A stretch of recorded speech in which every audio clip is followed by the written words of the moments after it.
नहमदुहु व नसल्ली अला रसूलिल करीम अम्मा बाद फ़ौज़ बिल्लाहि मिनश शैतानिर रजीम बिस्मिल्लाहिर रहमानिर रहीम अस्सलामु अलैकुम व रहमतुल्लाहि व बरकातुहू।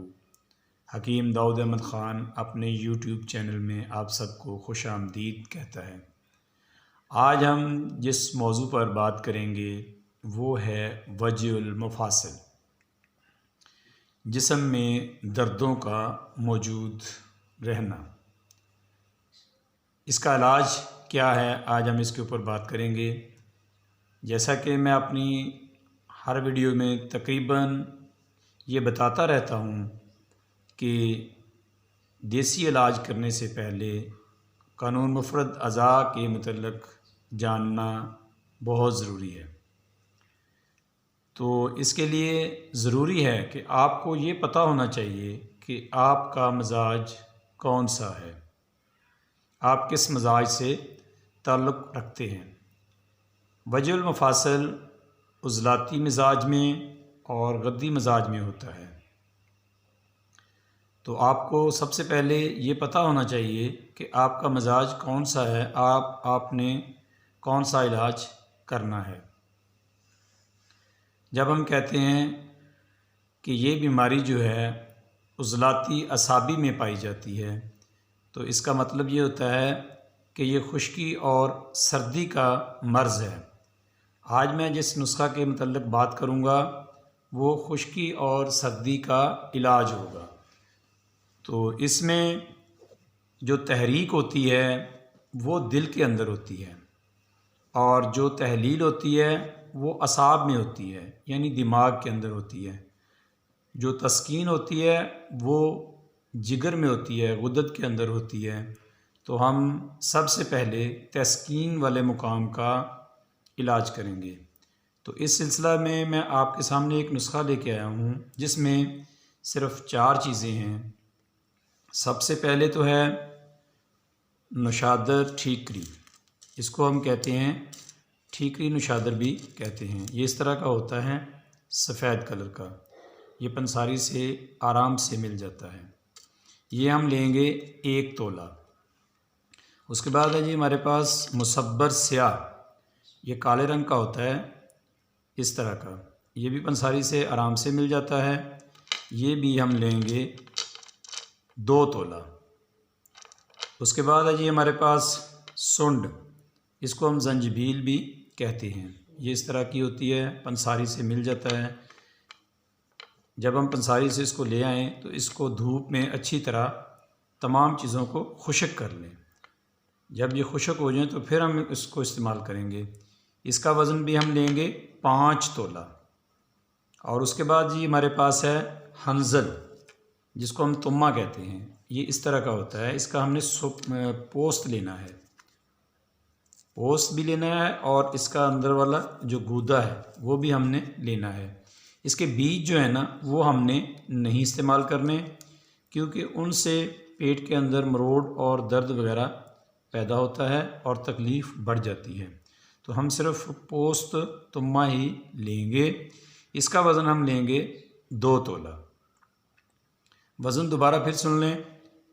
ये जो ठीकरी नुशादर है इसका वज़न हम लेंगे सिर्फ़ 1 तोला। वज़न का आपने ख़ास ख्याल रखना है कि इसकी मिक़दार जो है, क्वांटिटी जो है वो आपने पूरी रखनी है। ये हम लेंगे ठीकरी नुशादर जो है 1 तोला, मुसब्बर स्याह 2 तोला और सुंड जो है जंजीबील खुश्क, इसको हम लेंगे 5 तोला। और उसके बाद है जी हमारे पास ये हंजल तुम्मा, पोस्त तुम्मा, छिलका लेंगे इसका या सफ़ूफ़ लेंगे, ये हम लेंगे 2 तोला। अब हमने क्या करना है कि इनको अच्छी तरह सफ़ूफ़ कर लेना है। चाहे तो आप ग्राइंडर में कर लें, हावंदस्ता में कर लें, जैसे आपको आसानी हो आप इसका बारीक सफ़ूफ़ कर लें। और सफ़ूफ़ करने के बाद इसको महफूज डिब्बी या जार जो शीशे का होता है उसमें आप महफूज कर लें, ताकि इसमें जरासीम वगैरह जो है वो दाखिल ना हो सकें। अब रहा इसकी खुराक का मसला, तो खुराक हम इसकी लेंगे 1000 मिलीग्राम वाला कैप्सूल। ये कैप्सूल आपको आराम से पंसार स्टोर से मिल जाएंगे। आपने उनसे कहना है जाके जी हमें खाली कैप्सूल 1000 मिलीग्राम वाले दें, वो आपको दे देंगे। जब आप उनको ले आएँ तो उनको आपने इन सफ़ूफ़ जो हमने ये बनाया, ये वाला जो सफ़ूफ़ बनाया, इस सफ़ूफ़ से उनको भर लेना है। तो सुबह दोपहर शाम आप दिन में 3 दफ़ा 4 दफ़ा भी इसका इस्तेमाल कर सकते हैं। आपने इसको नीम गर्म पानी के साथ इस्तेमाल करना है।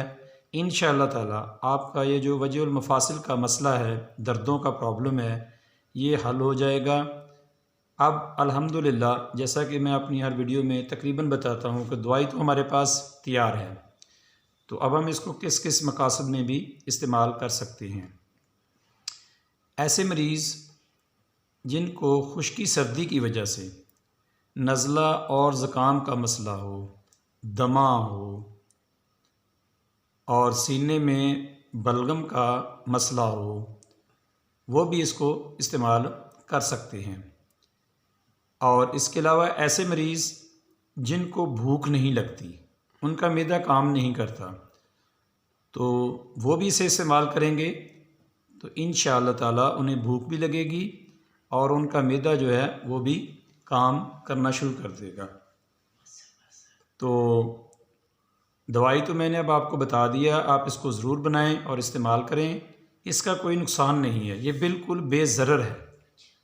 अगर आपको कोई फिर भी प्रॉब्लम हो तो आप मुझे कमेंट बॉक्स में मतला फरमा सकते हैं। मैं व्हाट्सएप का नंबर भी स्क्रीन पे दे दूँगा, तो आप मुझे वॉइस मैसेज करके भी बता सकते हैं। तो अब मैं आपसे इजाज़त चाहूँगा इस दुआ के साथ, रब्बना आतिना फिद दुनिया हसनतम व फिल आखिराती हसनतम व किना अज़ाबन्नार। अस्सलामु अलैकुम व रहमतुल्लाहि व बरकातुहू।